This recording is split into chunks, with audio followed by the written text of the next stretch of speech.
The second kind of fundamental force that we are going to discuss here is the weak nuclear force. It is also known as weak force, and it is considered to be acting between elementary particles involved in a nuclear process such as beta decay. Now, first of all, you need to understand what is elementary particles. Elementary particles are those particles which are even smaller than electrons, protons and neutrons. Scientists now thinks that these particles, their combination actually makes electron, protons, neutrons. This is not included in your study up to class 12 also, but if you go for higher studies in physics, then you will find that these kind of elementary particles, their combination makes electron, protons, neutrons. So when such kind of particles are involved in a nuclear process, an example is beta decay.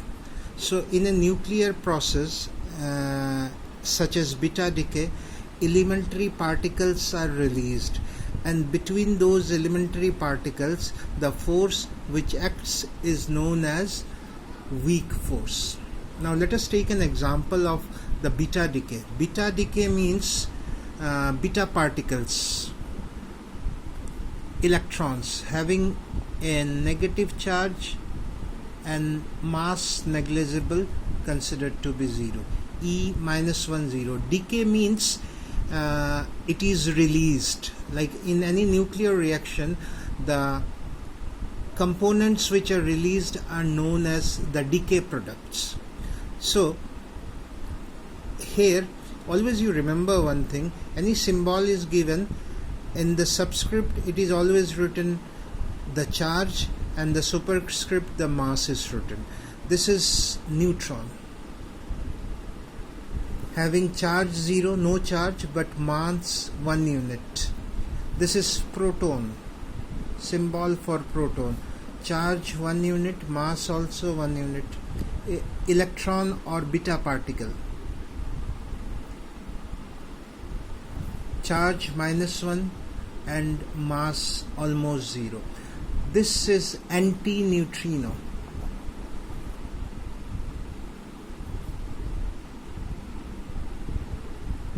It doesn't have any charge, neither it has mass. You can put 0 0 here. It is only a energy carrier. So these are the things which you will get in higher studies.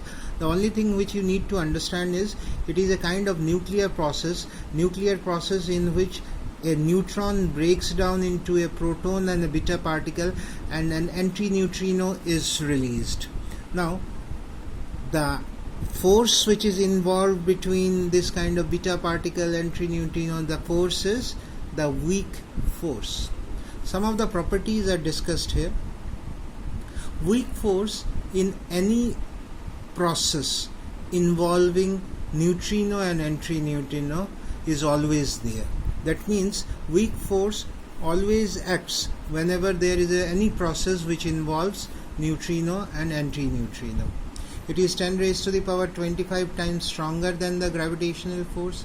The range, you can see that it is a very short range force. It acts between 10 raised to the power -15 meter. And finally, the exchange particle, it is massive vector boson. Boson is also an elementary particle, and these are the symbols which you will get in higher studies.